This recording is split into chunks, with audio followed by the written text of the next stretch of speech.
world, it's Keely and I'm back for another video. This is going to be a currently reading / end of January reading plans. I know I owe you guys a December wrap up. I have that in my head that I need to do. I just haven't done it yet. Honestly, I just haven't really been feeling like being online or being perceived in general. I have been struggling with some physical stuff that's kind of a result of mental stuff, where basically I'm just like really fatigued. Well, I'm starting to feel better now, but I spent like 2 weeks being incredibly fatigued, lots of joint pain, very upset stomach, lots of nightmares, just kind of like all of my mental stress that I've had over the last couple months has really been just playing out now that I'm kind of okay physically. And that's just kind of how it works for me, at least. And that sucks, but I know I just have to drink lots of fluids and rest and make it through it. On top of that, with everything kind of happening in the world at any given point, I just haven't wanted to talk about anything where I am like, I don't know, I'm having a hard time kind of balancing wanting to come online and talk about books with just being kind of angry. And honestly, I filmed a book haul yesterday, and then before that I had filmed a kind of like journaling ecosystem video because I really like watching other people's videos where they talk about all of the notebooks and stuff that they're using for this year. And as I was editing the footage, I just felt how tense and pissed off I was. And I don't know that anyone could have really been able to tell that unless you know me. But since I could tell, I was like, I don't want to put that out there. I don't want to have like this slightly aggressive, without really trying to be aggressive, book haul. Like, what is that?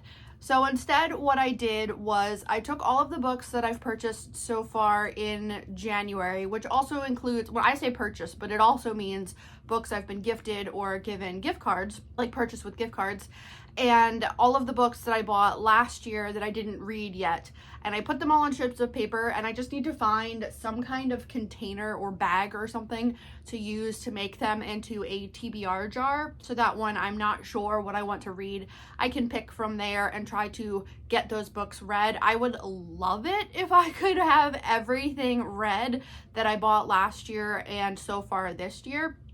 I don't know if that's going to happen by the end of this year, but I'm really going to try. I have a lot of books to show you guys that I am currently reading, and then we can kind of talk about end of the month reading plans and what I may be thinking of for next month. I am in the mood to start books, and I have been finishing a decent amount. If you're following me on Storygraph, you'll see how many books I finished so far this month. I think it's 10 or 11. And I'm hoping to finish up a couple more over the next few days. I also have books that I want to start. Let's just get into it. One of the books that I started and I haven't picked up in the last couple weeks, but I definitely want to continue reading, is Noise: A Flaw in Human Judgment by Daniel Kahneman, Olivier Sibony, and Cass R. Sunstein. This one is a nonfiction looking at how everything else that's going on in our lives impacts our decision making in ways that we don't necessarily consider. It's pissed me off. Honestly, that's why I haven't picked it back up, because it just pissed me off so much reading about this kind of stuff. But I know it's really important, and I will continue to read. In this one, I read 58 pages of it, and I haven't picked it back up, but this is one that I'm definitely going to continue making my way through. Next, I am also reading Empire of Normality by Robert Chapman. This is on neurodiversity and capitalism. And I started this one. I read the first 10 pages and was writing all over it and taking notes. And then I put it down because it was making me want to read other things.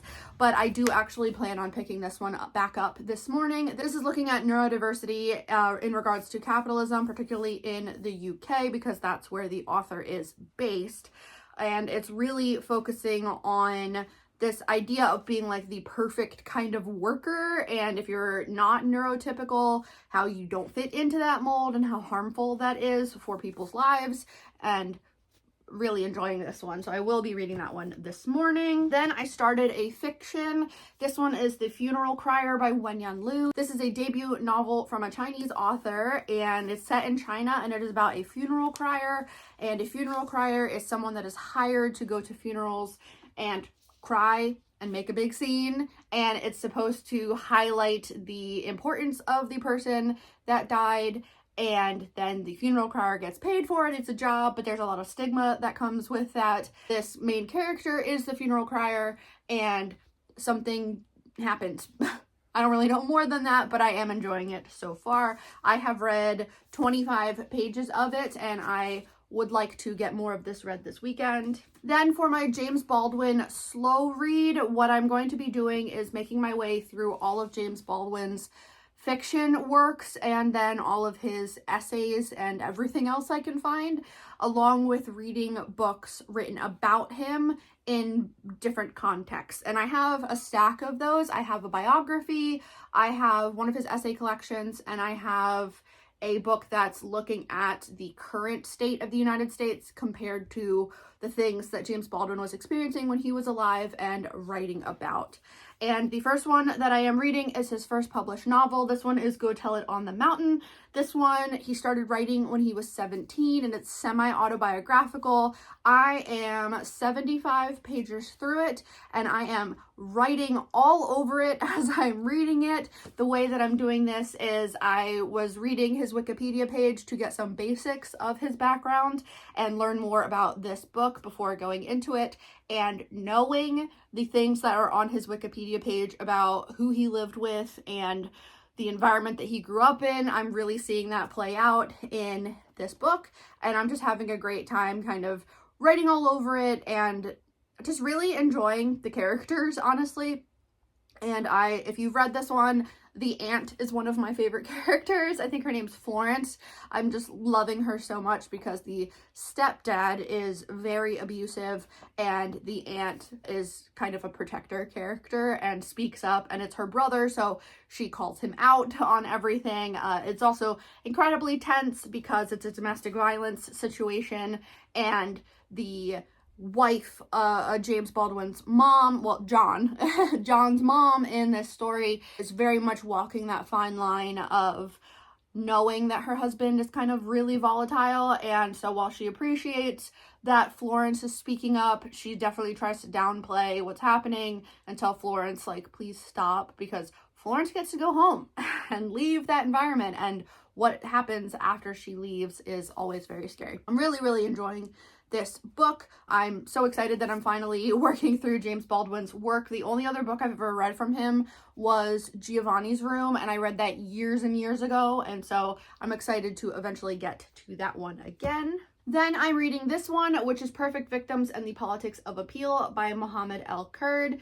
This one is from a Palestinian author and journalist and poet, and it's looking at what makes people have value in the eyes of outsiders, like anyone that's not living in that environment, and this idea of a perfect victim or a good enough victim, and how we talk about atrocities that are happening in the world, whose side we take, those kind of things. It is freaking heartbreaking, and I don't know a lot about Palestine history, but it is something that I am trying to learn more about, and so this was one of the books that I have on my list to get to, and I wanted to start reading it, and so I have been reading it. I have been highlighting a lot of things, or like underlying and then writing on the pages. Then I am also reading this one from the library. This one is Disfigured on Fairy Tales, Disability, and Making Space by Amanda Luddock. I am reading a bunch of books on disability this year to learn more about disabilities and disability history and rights in the United States and worldwide. So this was the next one that I had on my list from the library. I read the first 70 pages and have been taking a bunch of notes, writing down a bunch of like researchers' names, writing down disability activists and authors' names, other books, things to look up. So while I'm reading this, I'll get like a couple pages through it and then get sidetracked down a Wikipedia rabbit hole. I'm hoping to pick this one back up and get that one read. All of my library books are currently due back by February 2nd, but I know that some of them at least I can renew again, so I'm gonna try to finish a couple more and take them back, and then hopefully I won't have to renew as many books as I currently have out. The other book from the library I am currently reading is this one. This is The Message by Ta-Nehisi Coates. This is a nonfiction that is looking at writing and how it has impacted his life as well as his world travels. And it's specifically broken into 3 parts. One is his inaugural trip to Africa, which I did read that part. The second is looking at going to South Carolina, and then he goes to Palestine. And so I am now in the part in between Africa and South Carolina, and I am having a wonderful time reading this one. This is definitely one that I want a physical copy of for my shelves after I am done. The other one that I started is this one, which is Honey and Venom: Confessions of an Urban Beekeeper by Andrew Coate. This one I am reading for Ben Reads Good, the Read Good Challenge for this year. The January prompt is to read a book that has a food word in the title, and this is one that I bought last year when I was in the mood to read a lot of like nature writing, and so far I've read the first 30 pages and it's really fascinating so far. It's interesting now to learn more about this author's history as a beekeeper. I think he said he's a 4th generation beekeeper, which is wild. That's so cool. I was really enjoying it. He lives in New York City and has bees on a lot of high rises in New York, which is pretty fascinating. Those are all the books that I've started physically. I'm also reading on my Kindle House of Hunger by Alexis Henderson. This one is for 12 Months of Blackoween, and the January prompt is to read a book with house in the title. And so that's why I'm reading House of Hunger. The 12 Months of Blackoween project is hosted by Bree over at Locked Booktition. The point is to read horror written by Black or Indigenous authors, and so House of Hunger is written by a Black author, and it's about a Black main character, and it is a kind of vampire Lady Bathory type story. It's the North versus the South, and class divides and racism, and I'm really enjoying it. I have heard from some people that if you read her first book, or her other book, one of her other books, I think it's The Year of Witching, and then read House of Hunger, that you typically don't like House of Hunger as much as Year of Witching, but I haven't read Year of Witching yet, and I'm enjoying House of Hunger, so we'll see. I am, I think, 70% of the way through that one. I have it from my library, really enjoying it. Excited to have met the January prompt. Off to a good start. And then I have a couple other books that I will be dipping in and out of. One of them is Pedagogy of the Oppressed by Paulo Freire. This one is the 50th anniversary edition, and it was written in the 60s in Portuguese and translated into English in the 70s. And I was assigned to read this one in grad school as part of my social work degree.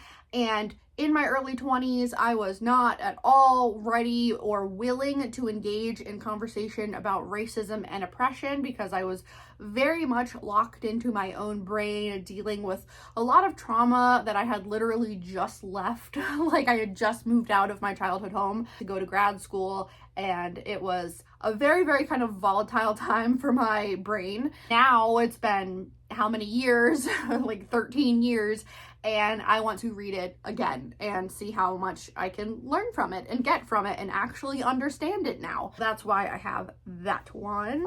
And then the other 2 books that I have, we are potentially getting a massive snowstorm this weekend in Pennsylvania. I'm in southeastern Pennsylvania, and I don't know what's going to end up happening. We've been watching the weather very closely. I checked in with my friends yesterday and was like, does everyone have what they need in case this actually happens? Like, everyone has water and warm blankets and food and whatever you need. Thankfully, everyone said yes, they're all prepared. I have been doing a ton of laundry because my brain is like, ooh, potential storm coming.